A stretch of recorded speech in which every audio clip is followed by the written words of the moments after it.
Lily মাথার ঘুমটিটা টেনে নিল। এই জায়গাটা বেরোতে বুকটা একটু ধকধক করে। ভয় নয়, ভয় সে আর কাউকে পায় না।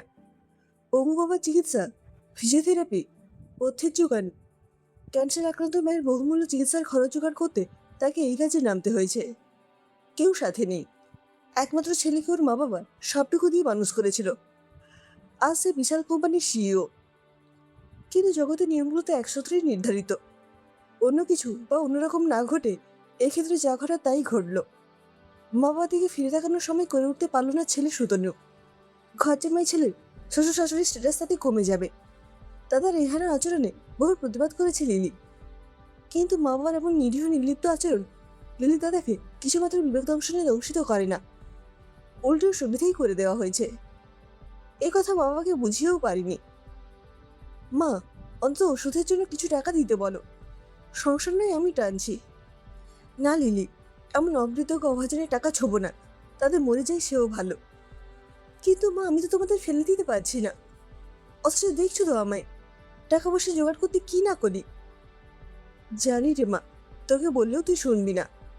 এখানেই তো তফাৎ হয়ে গেল রে মা।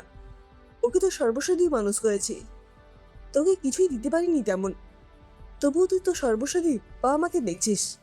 আর ছেলে আমার তালেবার হয়ে মা বাবাকেই ভুলে গেল। বোনটার বিয়ে হলো না, একবারও কি এসব কথা মনে আসে না? শান্তিতে ঘুমোতে পারে? একটা লম্বা দীর্ঘশ্বাস ফেলে লিলির মা বলে। অগত্যা মা বাবাকে টলাতে পারল না। লিলিকে বাদ দিয়ে গ্রাজুয়েশন করেই ক্ষান্ত দিতে হলো। মা বাবা ভেবেছিলেন বিধি পার করে দেবে, পাত্র তো প্রস্তুত ছিল।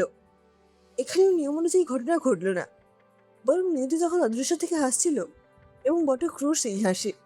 সেই বক্র দৃষ্টিতেই লিলি বাঁচিয়ে রাখা আর বেঁচে থাকা দৈরথে নিজের রাস্তা খুঁজে নিতে বাধ্য হলো। তার জন্য আজ লিলি সকলের বাঁচাতে লিলি মিশ। ঘরের সমস্ত কাজকর্ম করে সন্ধ্যাবেলায় বিশেষ ডাকে যায়। দু তিনটে বড় হোটেলের সঙ্গে কন্ট্যাক্ট। এই দ্বৈত জীবন তার থেকে কর্তব্যটুকু বাদ দিয়ে বাকি সব কেড়ে নিয়েছে। রাতের বেলা ভয় লাগে না তার। দুপে সাপদের নখের আচর সেটাকে ক্ষতবিক্ষত করে দেয় প্রতিনিয়ত। তাই মনের ওপর আর কিছুই তেমন প্রভাব ফেলে না। কিন্তু কাজের শেষে যখন টাকাগুলো হাতে আসে, তখন আর টাকার গায়ে লেগে থাকা ময়লার পরোয়া করে না। বাবা মায়ের ওষুধপত্র, সংসার চালাতে গিয়ে টাকার ময়লাগুলো পবিত্র ধুলো হয়ে যায়। বেশিরভাগ দিনই ডাক আসে। মফস্বল শহরে মোটামুটি সকলেই এখন লিলির কথা জেনে গেছে।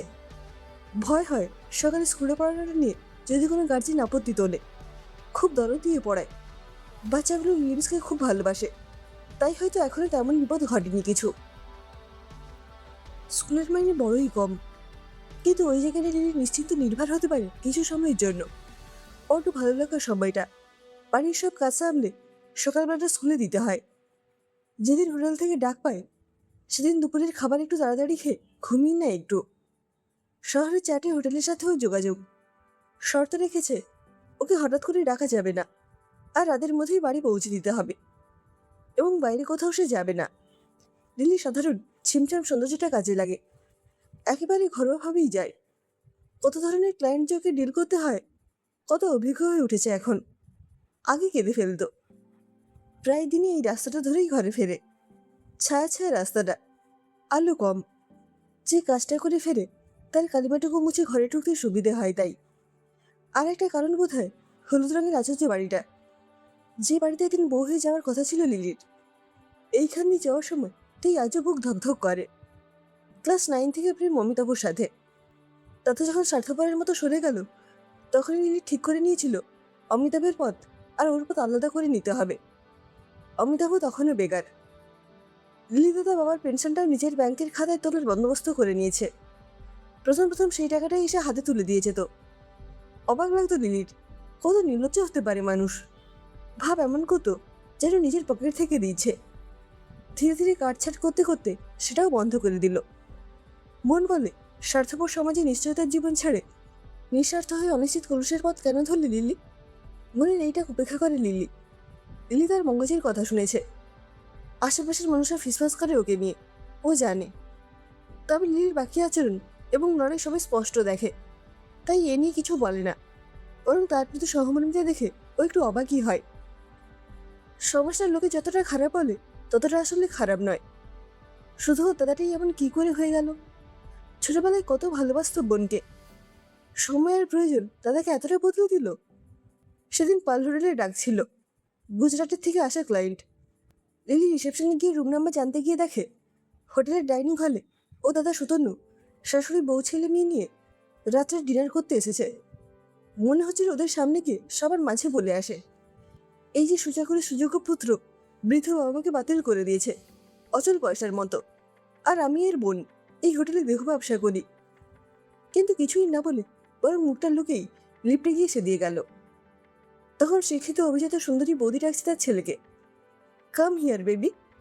তুলে তুলে নামতে পারা সুতনু মায়ের গন্ধ না পেলে যার ঘুম হতো না, তার দৃষ্টিতে তখন প্রসন্নতা ঝরে পড়ছে নিজের পরিপূর্ণ পারিবারিক প্রেমের মধ্যে। সেদিন তাড়াতাড়ি ফিরে গেছিল, তখন রাত বেশি হয়নি, শরীরে পাক মেখে ফিরছিল। অমিতাভের বাড়ির সামনে দিয়ে যাওয়ার সময় প্রতিদিন যেমন করে তেমনি করেই ঘুমটিটা টেনে পেরোতে যাবে, হঠাৎ পাশ থেকে একটা ছায়ামূর্তি সামনে এসে দাঁড়ালো। চমকে রাস্তার আরেক পাশে সরে দাঁড়ালো লিলি।